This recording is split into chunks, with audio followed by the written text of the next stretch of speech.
Welcome to the December Move to France Q&A. I am Allison Grant Lounes. I am the author of Foolproof French Visas, and I own the relocation agency Your Transformation. We help people to get the right visa and move to France to create their dream life. So we're glad to have you with us today. I will be answering some of your questions about the process of moving to France, getting visas, any admin stuff that comes up. I see we have a couple of our clients who are on here as well, but this is also just free and open to the public. If you are interested in working with me and my team on your visa application, on your relocation to France, then please do let me know. I'm going to be talking about a couple different ways to work with us throughout this evening Q&A. And this is the last Q&A of 2022, and I can't believe that it's the end of the year. So I'm glad to have you on for this as well. And it is a great time to consider giving yourself the gift of moving to France in 2023 and to get started for that move in the new year. So if you are thinking about moving, especially if you want to move before the summer, now is time to talk to me and my team and get started on the process. If you want to move in the fall, it's not too early, especially if you're thinking about a business or self-employment visa. We have clients that start with us as early as nine months before their move, depending on the complexity of what they're looking to do and set up. So it is not too early to get started on your 2023 move to France. So a couple of announcements just generally. This is the last Q&A of 2022. There's going to be 2 more podcast episodes. I think there's this Wednesday and then next Wednesday, and then we're going to take the last couple weeks of the year off. But starting on January 4th, we will have a new podcast episode again, and that will be a very special episode because I think Kim is going to let me interview her, and hoping I have the second draft of her work contract in my email inbox, and we're chatting about it tomorrow. So I'm hoping that by the beginning of January, she will be on full time. And if you know anything about hiring in France, you will know that it is slightly terrifying to hire a full-time employee, but I think we're ready. I told her it's like getting married. It has the potential to be as long and as much as a financial commitment as getting married to somebody, but I'm really hoping that this works out for the beginning of the year. I think it's going to. We're almost there, and it's very exciting. So that's some good news. I'm echoing. Let me try. I meant to put these on anyway. All right. Can you tell me if the sound is better now? Okay, good. I'm just going to make sure that my Bluetooth is turned off on my phone so that the headphones don't randomly go to the phone instead of to the computer. All right, so I am going to start with our questions that have been pre-submitted. And again, I'll try to get through them all. We have about an hour, and any questions that come up as we go along, you can add in the chat in the Q&A part 2. All right, Barbara, can we apply for the visa in advance of owning or buying a property? You can apply for a visa up to 90 days before your departure date. So that means the date that you are planning on getting on a plane and arriving in France. When we fill out your visa application, we put your departure date on the visa application, and then we ensure that what is going to align is the date on the visa application, the start of your Airbnb reservation or wherever you're going to be staying, and the start, especially if you're getting a visitor visa, the start of your temporary health insurance policy. So those are the 3 things that we want to match up. Now, sometimes, like if you have a lease for a property, it's going to start a little bit. It can absolutely start earlier than when you actually arrive if you already have a long-term lease in place. If you already own a property, obviously it's not really a question of when your rental starts for your move to France. So those are the 3 things that we want to match up. And you can apply 90 days before that date. Melody, how can an American obtain a home loan in France? No, how can an American obtain a home loan in France, have French income, have a French salary, have a French CDI, declare French taxes, have a French guarantor, live in France for several years with multiple years of income tax declaration? If you're asking me whether or not you can apply for a mortgage without those things, probably not. Okay, this is being recorded. The recording will be posted by Wednesday, and so it'll be on YouTube. I will post the links. I will send the link out in the newsletter, and I've barely started yet, so you didn't miss anything tomorrow. Okay, Rob, Here's what we think is the correct chronology. Rent an apartment, house in France for 3 months or so. Apply for long-term visa using that address. House hunt. Start the home buying process. Sell our U.S. home. Pay the balance of the French home costs. Close, move in, apply for carte sejours. What are we missing? So that is an order that you can do it in. It's not the required order of things. I would definitely say that you want to have a long-term lease while you were in the process of buying a home in France, unless you close on the property before, unless you're really close to getting the keys when you apply for your visa, because buying a home is a very long process. It's going to take a minimum of 3 to 4 months from the moment of signing the compromis de vente to the moment of getting the keys after signing the active. There's a minimum of 3 months. If there's any holidays thrown in there, if you're using two notaires, if you're trying to get a loan, if you put any suspensive clauses in the compromis de vente, like we want to get planning permission to build a pool, anything like that is going to make the process that much longer, of the property buying process that much longer. The way that I recommend people do it, there are certainly people who begin the home buying process either because they've taken a scouting trip and found a property that they have seen firsthand. We do have the occasional brave clients who buy a property without having actually seen it in person. What I recommend is get a short-term rental. By short term, I mean 4 to 6 weeks. Apply for the visa, get a long-term rental during that first 4 to 6 weeks so that you have a long-term address. We can validate your visa, all of that stuff. Then the home buying process can begin at any time in there, but knowing that it's going to take at least 3 months, if not longer. Once you know when you're going to get the keys to your newly purchased property, you can give notice. In most cases, if you have a furnished rental, you can give 1 month's notice. If you are in a zone tendue, if you're in a rental property that is in most major cities, like any densely populated area where there's a lot of housing demand, you only have to give 1 month notice, even for unfurnished properties. As for when you're selling your home, we have a lot of clients who sell their homes in the US before they're applying for the visas. You can also sell it simultaneously to buying the French property if you already have the cash available. That part is really up to you. Once we start the process in France, can we go home to the US to settle our affairs while the process winds its way through the French protocol? Yes, absolutely. You can travel, especially once we validated your visa. Natalie, is there a way to stay in France while being considered fiscally American for less than 90 days at a time out of 180 and for less than 183 days out of the year? As an American citizen, how to avoid estate taxes if I move to France and become a French resident?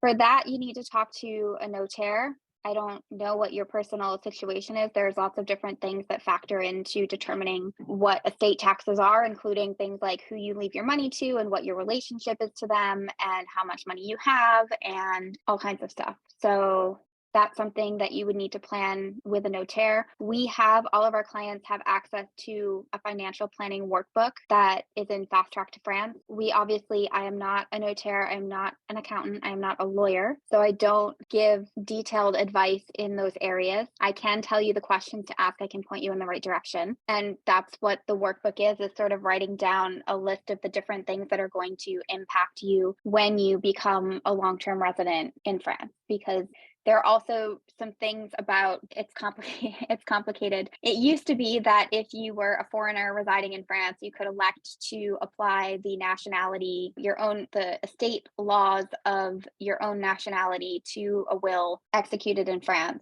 That does not seem to be the case anymore. There was a law change in November 2021, and a notaire would best be able to advise you on how it impacts your particular situation. All right, Alana, where do I begin searching for a job in France? I would start with LinkedIn. I don't know what kind of job. I don't know what your background and experience is. I don't know what kind of salary you're looking for. I would say that if you're looking for jobs, first consider, is it a job that a company is going to be able to sponsor you for? If they want to sponsor you for a salary less than 36,000 euros per year, 37,000 euros per year, they need to prove that they tried to hire somebody who already has French working papers first, and they need to pay a tax of 55% of 1 month of your salary to OFI. If you have a French degree, you can potentially get a passeport talent salarié. That requires a French master's degree or equivalent. And then the salary can be starting at about 37,000 euros per year. And then they only have to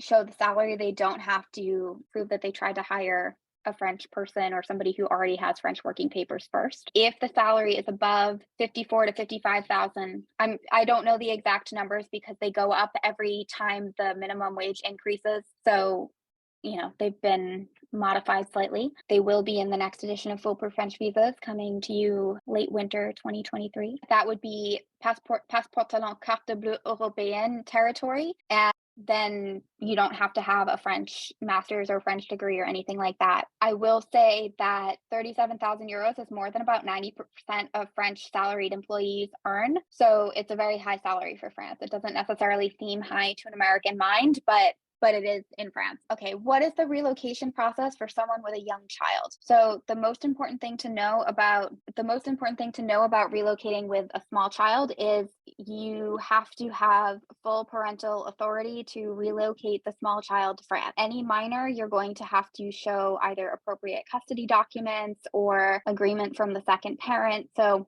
we have a couple of scenarios. We have one client who calls herself a single mom by choice. So she used a sperm donor, and so obviously she had that paperwork to show that she had full parental authority to relocate her daughter. We have another client who had a teenage daughter, and she was divorced and the father wasn't really involved, but she still had to get permission from the father, and that required some negotiating. So you do need to prove that you're able to relocate with the child. And then if the child is over 3, you're going to be pre-enrolling them in school as part of the relocation process. School is required from 3 years old, so the consulate is going to ask for proof of that pre-enrollment as part of the visa process.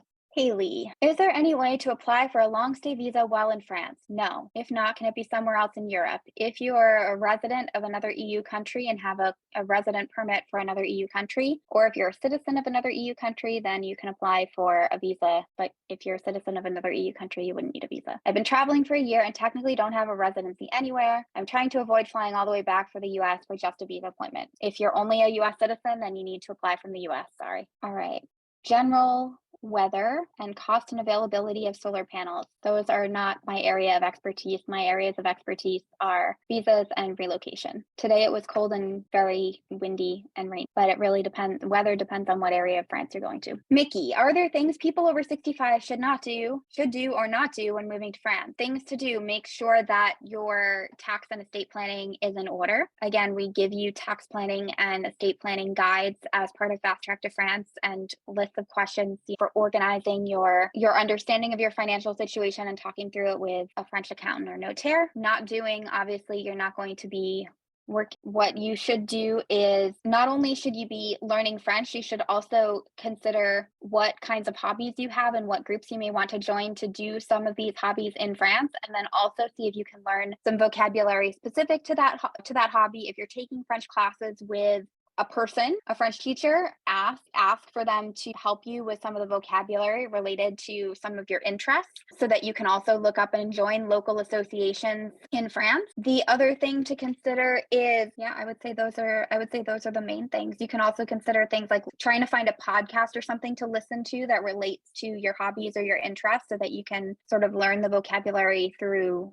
Can you work if you're over age 65? Yes, you can be self-employed. You can be a performer. There are plenty of people who are still working over 65, but most salaried employees are retired by then. Chuck, I hope to live in France as a musician, theater technician, and writer. I have been cultivating relationships with local musicians and people in the arts over the last 4 years, and have been planning longer trips each time I go. Is an artist visa a realistic way to go? The last I read, it seemed that the expectations are high, and I'm under the impression that it's geared more towards business owners than individual freelance artists. Yes, I would say an artist visa is the way to go in this situation, but you do want to have some potential for French income from French sources through your music and theater activities. So what that looks like is you need friends who are potentially willing to hire you or to engage you in activities that could make you money. What they're looking for in terms of income requirement, it's not that high. It's 70% of SMIC. SMIC is French minimum wage, which is indexed to inflation. It's just under 1,700 euros a month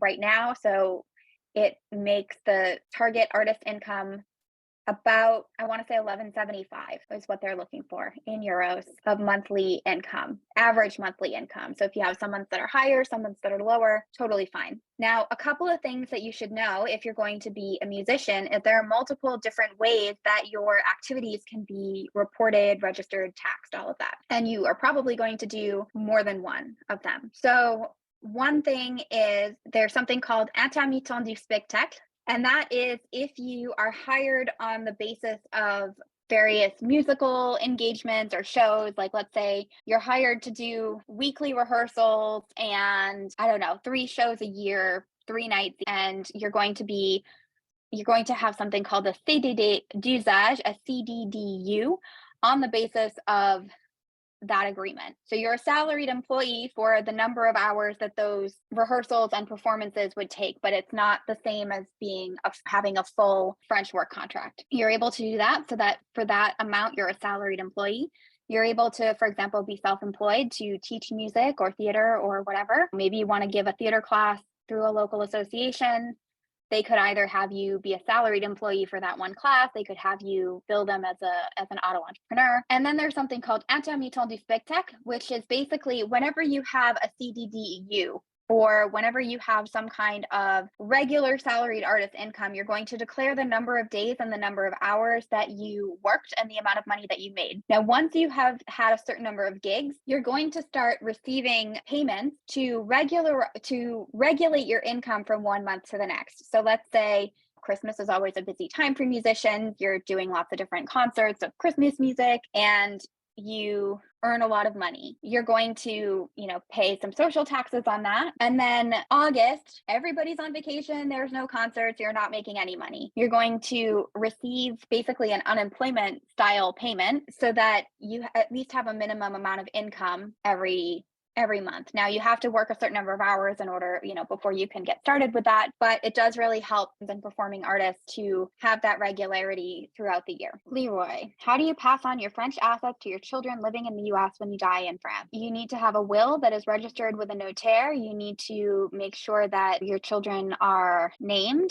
and that the notaire has a copy of information for how to contact them. All of that can be done through registering a will. Ellen, I found a French business interested in sponsoring me, but they haven't done it in several years, so they don't really know how the process works. What happens next? Do I apply for the visa first or okay, so first they need to get a work authorization for you. And depending on the salary level, they need to either prove they tried to hire somebody else and you are the best candidate, or they need to show that the salary is high enough and you have the requisite or that you have the requisite degrees for a salarié, a passeport talent salarié or a passeport talent. I don't know, Ellen, are you on here? All right, I don't see Ellen on here, so I'm not sure she's going to be able to clarify what the salaried rate is, but there are only certain sectors that are going to be able to pay you highly enough and have a job that is difficult to fill enough that they're actually going to be able to sponsor you. So a lot of employers are theoretically willing before they really find out how it works and then realize that they're not going to be able to meet that obligation. But the first step is to make sure that the job that they're going to be hiring you for meets the requirements for the type of visa that you'll be requesting. And then they have to submit for a work authorization to hire you for that particular job. And that's going to take a good 2 months. Okay, Michael, what forms of financial records are sufficient to demonstrating ability to pay? Ability to pay what? So if you mean what the French visa application reviewer person is going to be looking for, they're going to be looking at your bank statements to see if you have the minimum amount of cash in the bank. For a single person applying for a visitor visa, it's about 1,330 euros per month for 12 months. If you're talking about demonstrating ability to pay for a rented apartment, that is a whole different thing. Must an applicant establish a banking relationship with France before applying? Theoretically, I assume for the visa. You are not going to be able to open a French bank account if you don't already have a French visa or carte séjour. It's not possible. It's not possible. So no, you are not expected to have a French bank account as part of the visa application process. I have, for a couple of visa applicants, had to explain to them how it works, but yeah, they're not asking for that. What they can ask for like the passport talent entrepreneur, for example, is there's a 30,000 euro investment required in starting a French business. And so that amount of money has to go into an escrow account as part of the visa application process before we can get any approval to do anything or even get the paperwork to apply for the visa. You have to make that investment. Just wanted to make sure I heard you correctly. Did you say that 90% of French people in France have a salary of 37,000 euros a year or less? And is that before taxes? So that's gross salary before social charges. And it is salaried employees who are not cadre. Cadre is like kind of executive or management level. It's really funny because they're very specific requirements for determining like who's at what level. And I think it's really helpful for knowing like how jobs relate to one another, like what level of decision making does this job level have, and what level of responsibility or previous experience does that job title have. This doesn't apply to every job or every industry, but it's laid out very thoughtfully so that you can easily compare different jobs and different types of responsibility. And it's very convenient for me, who is hiring the first person I've ever hired as a full-time employee. And without, I've worked for myself most of my life. So I don't have a lot of experience in being an employee. So I don't necessarily know from that side of things how things work. But there's a quiz. I wonder if I still have it open on my phone. There was a really interesting quiz that I took yesterday through a French website. It was on France Info, and it was a little quiz to see what you know about salaries in France. Let me put it in the chat because it might be interesting for people to see. Tom, I'm not sure what you mean. Financial institutions are able to verify those types of candidates for talent visas. I don't know what any of that relates to. Can you elaborate? All right. Adekimi. What unpaid debts can affect acceptance of visas, back taxes, student loans? Nobody's looking at your debt. They're looking at the cash that you have in the bank. How long does the visa process take, and how long are you required to live in France per year? The visa process it depends on what type of visa you're applying for. If you're applying for a visitor visa and not planning on working, then you can apply up to 90 days in advance, but you really don't have to. It doesn't take a lot of time to prepare. I would say maybe we get it done for our clients in a week or two, depending on how busy we are with other projects. You can get your visa appointment. How quickly you can get your visa appointment sometimes depends on the volume of available appointments at VFS. And typically visitor visas in the US are going to get processed within 1 to 2 weeks. So not very long at all. If you're going for a passport, you need to count 3 months for doing the business plan. You need to count a month or so for doing the other paperwork like company statutes, making the financial investment, another month for getting approval for the Ministry of the Economy. And then at that point, you can make your visa appointment depending on when there's available appointments.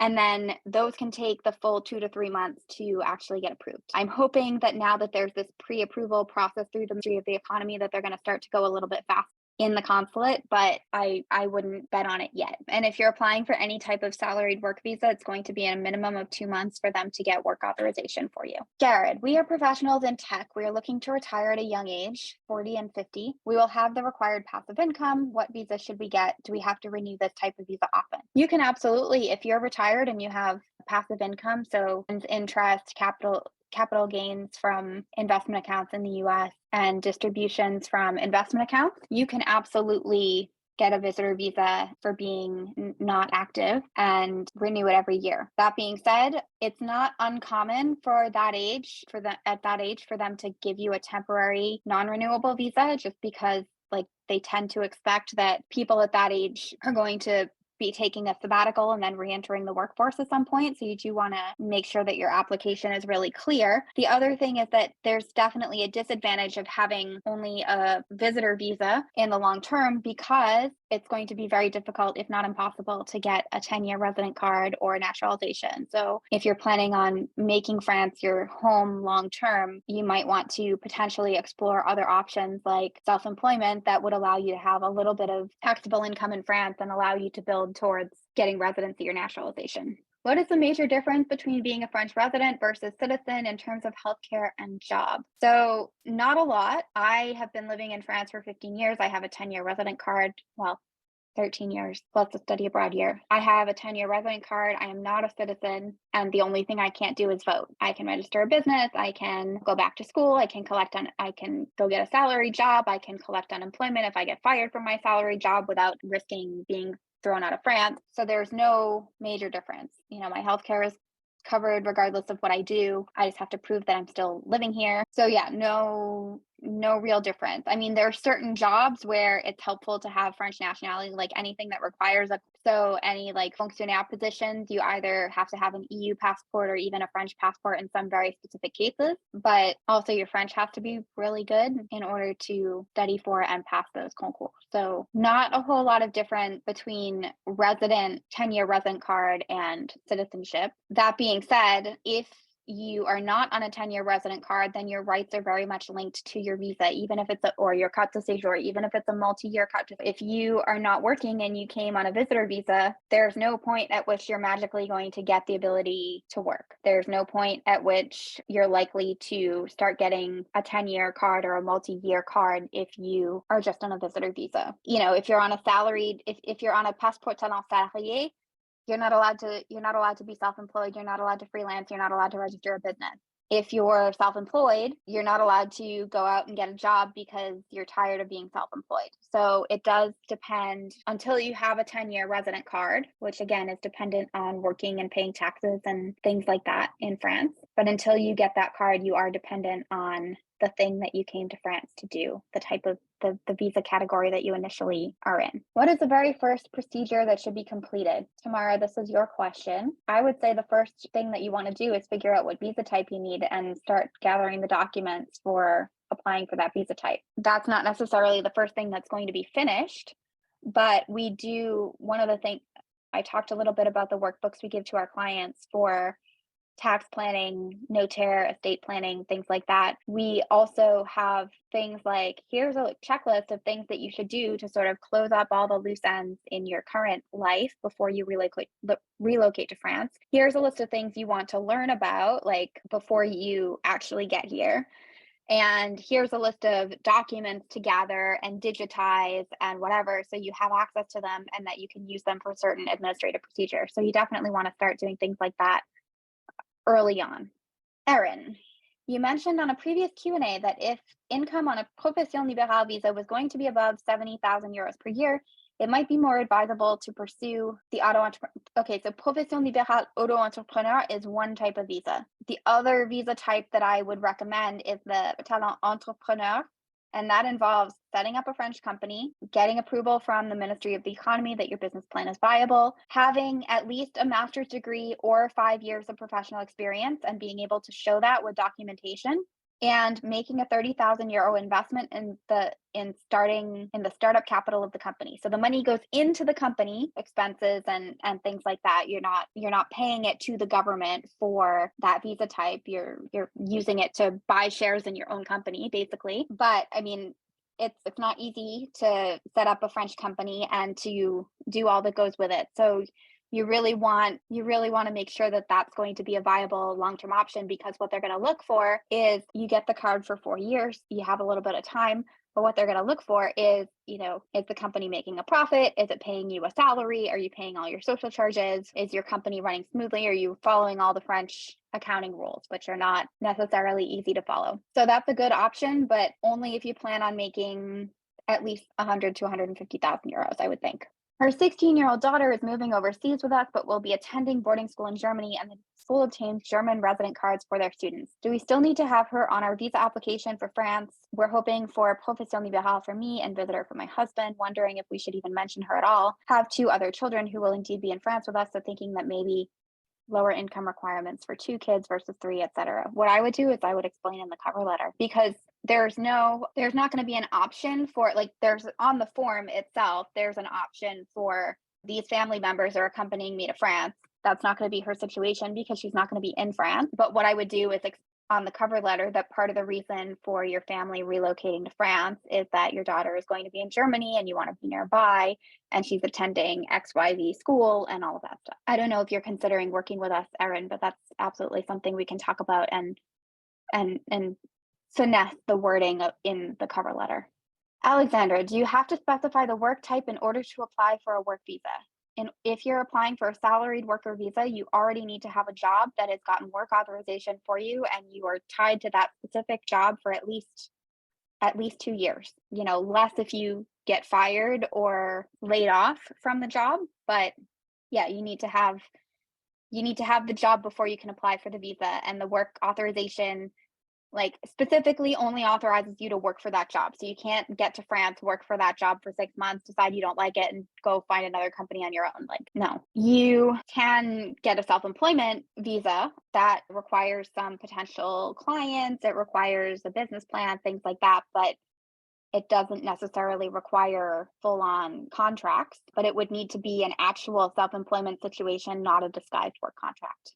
Alexandra, question 2, is it easier to get a work visa for family members after moving to France? No, you have to apply for a work visa and get work authorization before moving to France. All right, Lynn, what type of visa makes sense for us? We are retirees with a second home in France and sufficient assets to exceed the financial resource requirement for any visa. We want to stay only 6 months every year, and we will want flexibility as to which months. We would prefer not to apply in the USA for a new French visa every year. So if you're planning on spending half to roughly more than half the year in France every year, we can absolutely go with the visitor visa, the renewable visitor visa route. A couple things to be aware of. One is that you want to make abundantly clear that you will be considering France your main residence. You will want to be declaring your income and filing tax declarations yearly in France, even if you're probably not going to pay any tax in France because of the tax treaty, but you will have to file income tax declarations. And the renewal process for visitor visas is currently online, so we can do it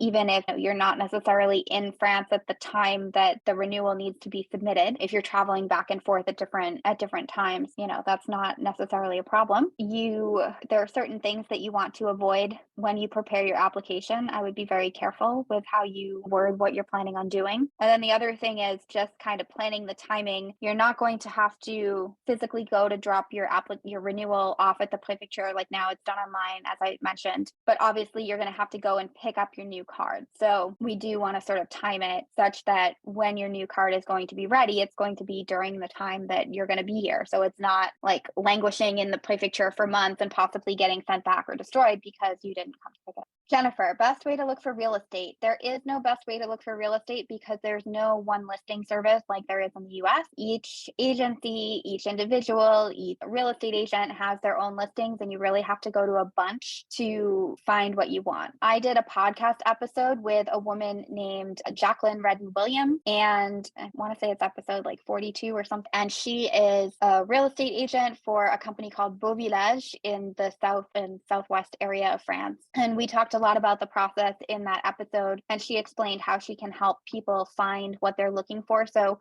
sometimes people will hire like searching agents to go around and look through the different agencies, like look at what's for sale, look at if there are things for sale through a notaire that haven't been widely posted because like it's an inheritance issue and a family, somebody passed away and the house is being sold, but it's being sold through a notaire, or the mairie knows about it, but it's not like they don't necessarily have an agent. So there are different things like that using an agent can potentially help you with finding places that are not widely available otherwise. Carol, how long before my move should I start applying? You can apply for the visa up to 90 days before your departure date for France. If you're going to be retiring, if you're going to be on a visitor visa, I would recommend starting it around that point. You don't necessarily have to do it for 6 months in advance, although I always mention that we do have a lot of materials that help you get ready for the move, like checklists of things to do, videos about things like driver's license and renting property and enrolling your kids in school or finding local associations or information about the tax treaty and estate planning. So the sooner you start the process, the sooner you get access to those types of materials, and the more you can use them to help you to prepare for the relocation itself. But that being said, you don't need to start in earnest until about 3 months before your planned relocation, at least on the French paperwork side. Other things you can start doing very early are obviously like getting rid of belongings that you're not bringing with you, digitizing documents that you're going to need copies of, things like that. If you are applying for any type of entrepreneurial visa, you want to start at least 6 months before to give us time to put together the business plan, especially if it's a talent passport. Talent passport is really unpredictable for how long it's going to take. And there are a lot of moving parts, and the earlier the better for that. Emma, what is an internship agreement signed by the French prefecture? My employer, who is a registered presence in France, said they are willing to do all the necessary paperwork for my visa, but I'm not sure if they are supposed to sign or submit a contract for the prefecture to sign, or am I supposed to do it? It's on the list of documents I'm supposed to bring to my appointment. My visa appointment is on December 16th, so my feeling is time is of the essence here. So yeah, a convention de stage is a particular kind of contract for an intern that has to be signed by the employer, by the student, and by the student's university. It is impossible to do an internship if you are not currently enrolled as a student at an accredited school somewhere in the world. The internship agreement will outline things about your work hours and where you're going to work, and what, whether or not you get paid and how much, and whether or not you get ticket restaurant, and what kinds of tasks you're supposed to be doing and what kind of learning you're supposed to do. And you're also required to do something called a rapport de stage, which is a report on your internship and what you learned and how it contributed to your degree or your professional knowledge that goes to your university and gets evaluated. So you're supposed to be supervised by a professor from your university. It's relatively easy. I will type it in the chat too. That is the type of thing that you're going to be looking for. It should also outline like the person who's supposed to be responsible for supervising you and those kinds of things. You should be able to find some good samples. Jennifer, after we submit our paperwork to the consulate, how long does the process take? If you're applying for a visitor visa, it should only be about 2 weeks. If you're applying for a profession libérale self-employment visa, maybe 2 to 3. I tell people to leave a month just to be sure. Most people get their stuff back in 2 weeks, but just to be on the safe side. If you're applying for any type of salaried work visa, expect 2 months. If you're applying for passport talent entrepreneur, expect 2 months, if not 3, if not the full 3. What is the stumbling block that most frequently derails people who say they want to move to France but drop out somewhere along the way? Oh, I had some webinar slides about that. If it's different for different groups, retirees versus working age from one country or another, can you say more about it? I think there's a couple of things. One is some people sort of are looking at it with through rose-colored glasses, and they don't realize how much work and bureaucracy is going to be involved. Part of my job is obviously doing the French bureaucracy side of things and knowing what paperwork to file and what the consulate is looking for and all of that. A big part of my job, and I didn't realize this when I started this business, is managing people's emotions and expectations about the relocation process itself, because it can get really frustrating. And everybody gets frustrated at some point. Everybody, like, it doesn't matter how chill you are. And in fact, like, there are a couple of people that, our clients, they are so chill.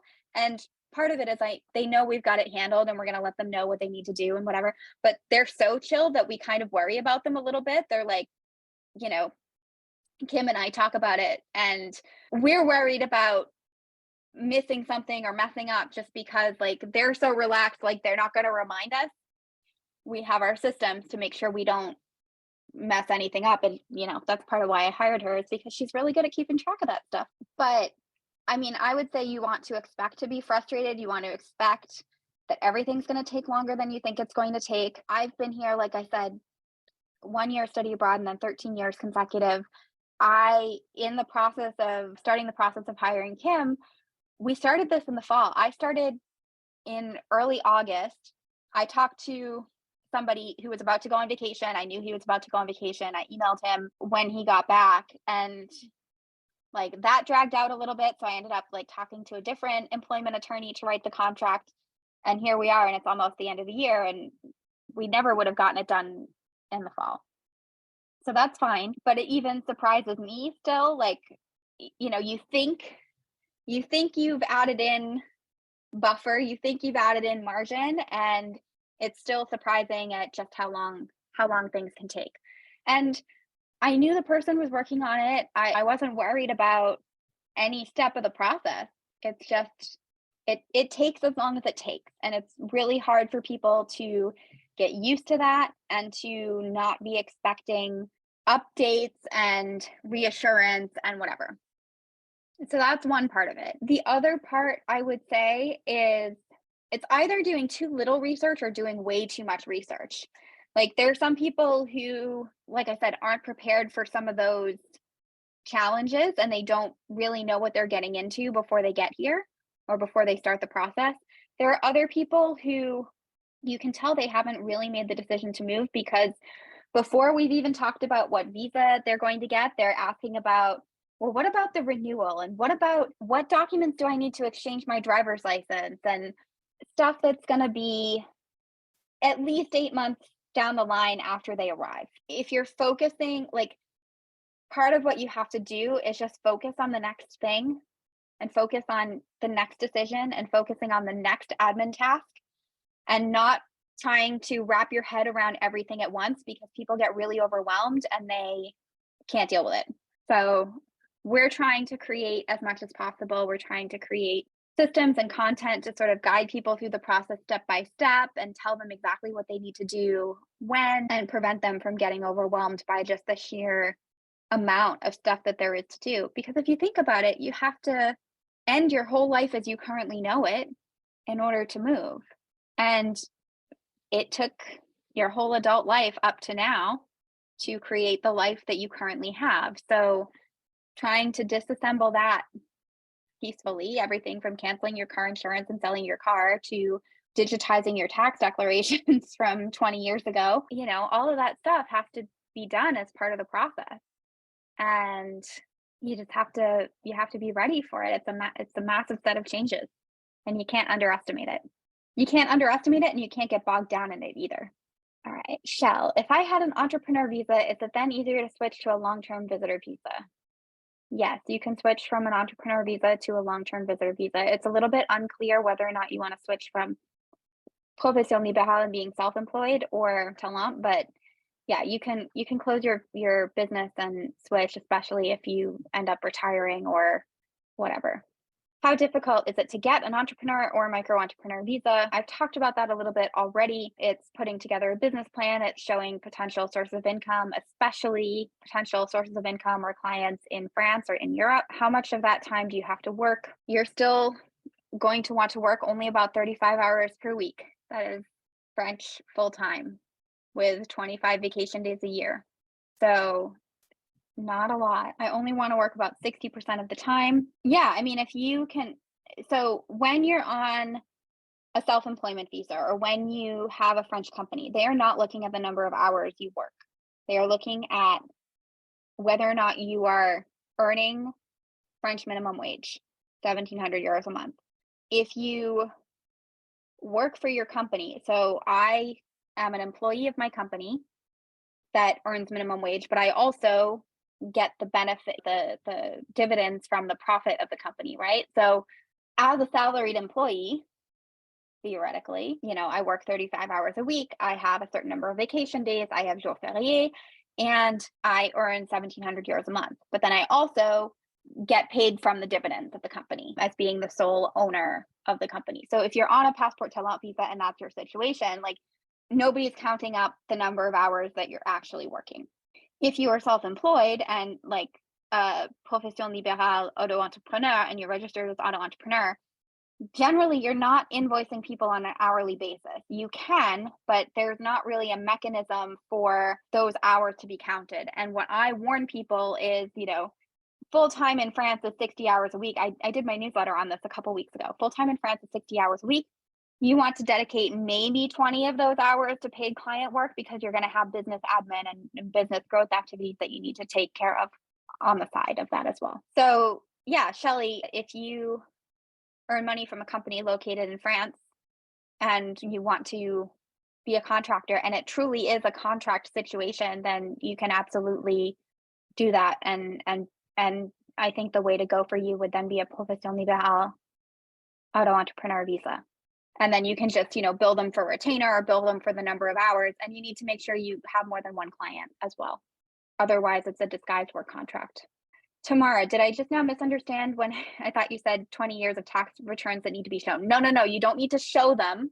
I was just saying, I was giving examples of documents that you would digitize so that you have them in the cloud, on your hard drive, whatever, that you might, again, need access to someday. But no, you don't need those as part of the visa application process. Shall, if the people I contract with get me a work visa, do I have a full-time contract? Yes. A salaried work visa is automatically going to be for a full-time contract. How many days can I have off with that? Standard is 25 a year plus about 12 jours fériés. You get extra days if you, so this is in the convention collective. I don't have it easily accessible here. A convention collective is the collective bargaining agreement that applies to every industry, every job. It is designated on your payslip. So one of the things that I have been doing in the process of hiring Kim is we have read several conventions collectives, and we've read several conventions collectives and to pick the best one. And our employment attorney steered us in the right direction after I chose wrong twice. So all that to say, and that can give you additional vacation days as well. So for example, once you have 4 years or 5 years of seniority, you might be entitled to an extra vacation day. That would be if you have minor children and they're home from school, like the convention collective will designate, a number of days that you can have in addition to your normal vacation days. If you work overtime during certain times of the year, then you might be compensated in additional days off at another time of the year or in overtime pay. It really depends on what the bargaining agreement says and what your individual work contract says. If somebody in your family, if a close relative or family member passes away, you get a couple of additional days. If you get married or have a kid or adopt a child or something, you can also, there are also additional days awarded for that. So a lot of possibilities for time off in France. But yeah, no, it's not a part-time thing. If you get a work visa, then yes, they would have to hire you as full-time.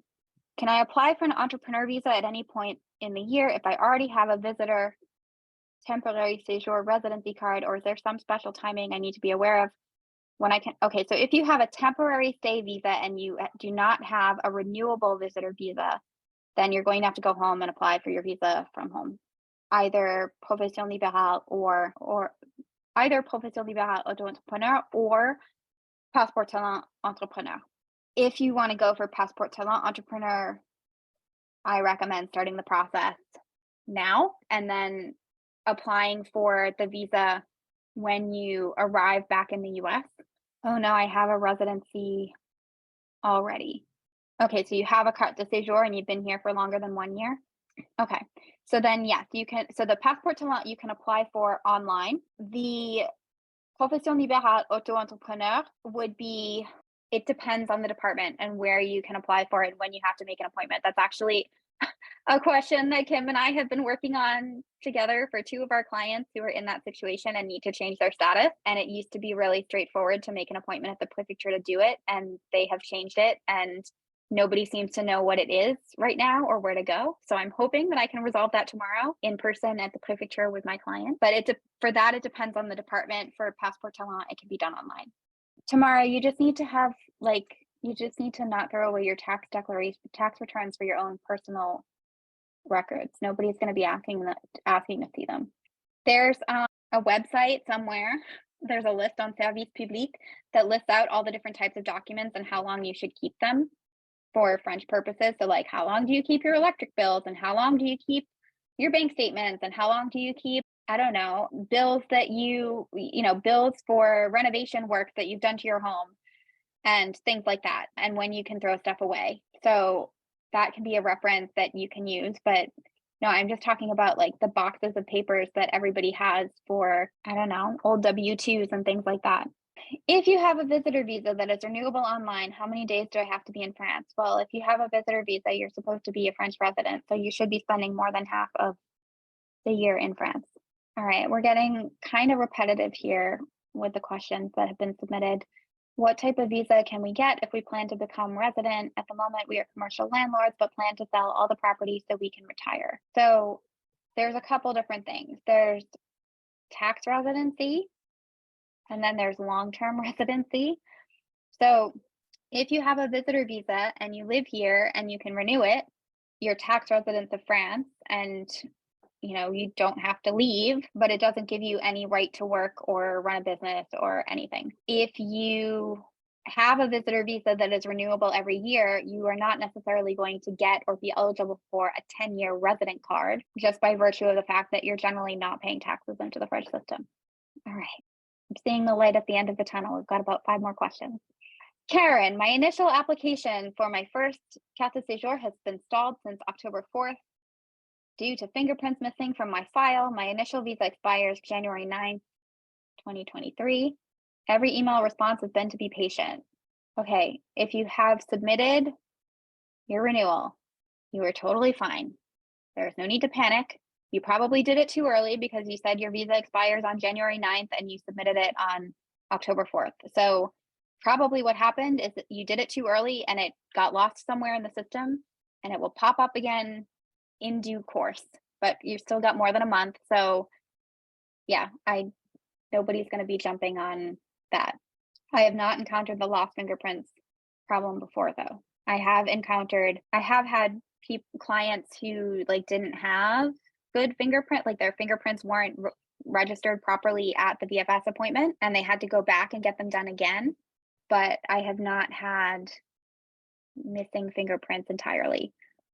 Thank you for sharing about the volunteering opportunity for Love in a Box at the American Cathedral. So just want to give a plug for Love in a Box, especially for anybody who is currently in Paris. It's a charity drive organized by a lot of the American groups, the American Cathedral, the American Church in Paris. Some of the international schools participate as well. And basically what it involves is putting together a box gift for a child in need in the Paris area, and even the broader France area. I think last year they sent some boxes to Ukraine, but basically it's putting together a box that has a hat and scarf and gloves, hopefully all 3, a book or something to read in French, a toy or a game, a toothbrush and toothpaste, some soap, and then some candy, and then any nice kind of thing. So I put together a couple of boxes. I was there last week. They really need boxes for teenagers. There were very few boxes prepared for teenagers. So I did one for a teenage boy and a teenage girl. The teenage boy, I put a wallet. I got a couple of games at the snack, just some card games that I think were 14-ish euros.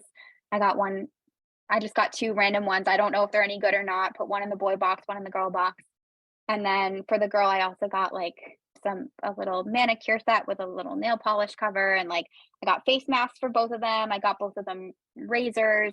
So you can go above and beyond what the basic list is, and then occasionally they'll redistribute 1 or 2 of the things to another box. If a box comes in that's really light, they might add something in. But it's a really nice opportunity to provide a gift to a child in need. And they're also looking for volunteers. There's only 2 days left to just check the boxes and make sure that they have everything that needs to be in them, and then to organize them for the association. So I was hoping to go tomorrow, but I think I might not make it till Wednesday to volunteer a second time. But yeah, it's a great thing. They do it every year. Are there 2 different online application sites for the first carte de séjour? I applied through the central one, and now I think I found a second one through the prefecture. So you need to apply through NF. That's the website. You probably would have had an account created last year when you validated your visa online, and you can submit all of your renewal stuff there. So you need to get an e-photo and do everything on the NF website. Any idea when site maintenance will be completed on NF? Nope. According to my client, it has been down since Thursday because I sent her a link to buy her stamp so that we can validate her visa with OFI, and she has not yet been able to do so. Let me check. Nothing is happening. Now it's completely blank. Andrea, I'm a US citizen visiting France right now for 9 weeks. I'm about to go back to the US on December 16th to apply for my visa, 1-year residency permit in France. My US passport expires June 2023, so I'll have to renew my passport before applying for a 1-year residency permit. I would say you want to, if you can, try to renew it. Well, You're cutting it close now. If you had asked me in the November Q&A, I thought you were going to be here for another 6 weeks, then I would have said send it to the embassy because you'll get it back in 10 days. But you're cutting it a little close now if you do that. The passports all get sent to the main passport office. So I would say you just want to go to a post office or a passport processing center and send it from there. If and when I receive my French visa in 2023, is there a minimum amount of time I need to stay in France each year? Is it 6 months? Yes, more than 6 months. I plan to be in Berlin. Yeah, so your French visa is only valid for residency in France. It is not valid for being a resident in another EU country. So if you have a visa for 1 year to live in France, then it's expected that you live in France and you're still limited to 90 out of 180 days in other EU countries. Pat, if I am successful in getting a long stay visa in February, but then in June I might apply to a master's program in the UK, which would require me to get a student visa. Is there a problem or penalty with having 2 visas for different countries? No, that shouldn't be a problem. Is the talent passport visa 1 year? Okay, so first of all, there are like 7 kinds of talent passports, and you don't specify which one. Significantly more difficult. Okay, so Pat, the first thing about your question here is that there are 27 different types of visas, so I'm not clear, like the requirements for each one are different, and it's hard to know what ones we're trying to compare here. The requirements for any type of work or business visa are going to be more onerous than for a visitor visa, but obviously in a visitor visa, you're not allowed to work, and the process of switching visa statuses is tricky. All right, so Andrea had asked, you had scheduled a call with me, a consultation last year, and canceled it because your plans got delayed. Are 30-minute consultations still available? So I do 2 different types of consultations. I do informative 1-hour consultations, which are paid. And those are for if you want to get on a Zoom call with me and ask me an hour's worth of questions, similar to what we've done tonight, about your personal situation and maybe do some planning, then you have an hour of my time in order to pick my brain. And those calls are paid. If you are interested in talking about working together on your visa application, you want to start the process relatively soon, and you want to, just get a little bit of feedback on your project and how we can work together and talk about what that would look like, then I do short, free 20-minute consultations. And those are really, I have questions that I'm going to ask you to evaluate whether or not we'd be a good fit. It's also about, just making sure that we see eye to eye on what your goals are. We occasionally have clients who want us to do things that are not, show that they haven't read my book, or they don't, fully understand the visa types and the implications. So yeah, those are really, the free consultations are really about, are we a good fit to work together? Is it the right time to get started? I'm the one asking the questions in the free consultation. I'm not interested in selling. Like I mean, obviously I run a business, I am a little bit, but if it's not the right fit, I would rather find out sooner rather than later, because this is something where we work together for a long time. If you sign up for one of our packages, like we're going to be working together for more than a year on all of your different admin stuff. And so it's important that we see eye to eye, that, we kind of at least get along a little bit. I enjoy having fun conversations with clients where we're laughing about stuff and we're having a good sense of humor and things like that. So yeah, I mean, the goal of those short consultations is to know, can we help with your project? Do we want to work together? Is it the right fit? Is now the right time? I'm not pressuring anybody, but they're not free pick my brain sessions. So if you have questions, you can come to these Q&As for free once a month, or if you want to pay for a full hour of my time, then you can do that as well. Let me give you the link all right, so this is the link if you are interested in talking about working together and what that can look like. And then the links for the consultation is in the chat here as well. So if you do want to get started on your visa application before the end of 2022, We do have a couple more spots available. I am going to be increasing our prices slightly in the new year. You know, our packages, our top packages range right now from about 3,500 euros for the visitor visa package to 6,000 euros for one of the entrepreneur packages. When I set those prices, those were almost $5,000 and $7,000 to $8,000 in US prices. And now between the exchange rate and inflation, they're not that high anymore. So we are going to be increasing our prices. We have a couple of spots available to start with people before the end of the year. Like I said, you do get access to all of our materials. We have client orientation. We have Fast Track to France with 9 different modules of materials and training and checklists and things like that about moving to France. We also have the complete French business incubator for our business clients. And, you know, Christmas vacation is a great opportunity to get started on some of that homework before the new year, so that you can start 2022 or 2023 on the right foot. So yes, if you would like to discuss the possibility of getting help with your visa application or your carte de séjour application, we can absolutely get started for you before the beginning of the year as well. All right, I want to check and make sure I don't have any more questions. I answered all the questions that were submitted before 7 p.m. and I answered all the questions that came through in the chat and in the Q&A box. So the 1 hour consultation is 297 euros. It can be credited to the cost of a package within 3 months. So if you sign up for a paid consultation and then 2 months later you decide to sign up for a package and work with us, we will give you a credit for the cost of that call. All the packages are on our website with the pricing. We do encourage you to review them before you get on a call with me, just so that you know you're aware of what the different options are and the ways that we can work together. All right, I lost my mouse somewhere. There we go.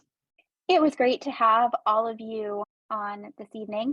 The next Q&A is going to be Monday, January 9th. So it's not going to be the first Monday of the month, the second, because that is the last day of school vacation in France. It's going to be Monday, January 9th at the same time, 7 p.m. France time, 1 p.m. Eastern time. If you signed up already, you should get the link for the next Q&A as well. You can also submit questions using the same link. And if you want to work together on starting your relocation process and getting the right visa to create your dream life in France, please do reach out to me and my team, and we will schedule a call with you to see how we can make that happen. All right, have a good night. Bye.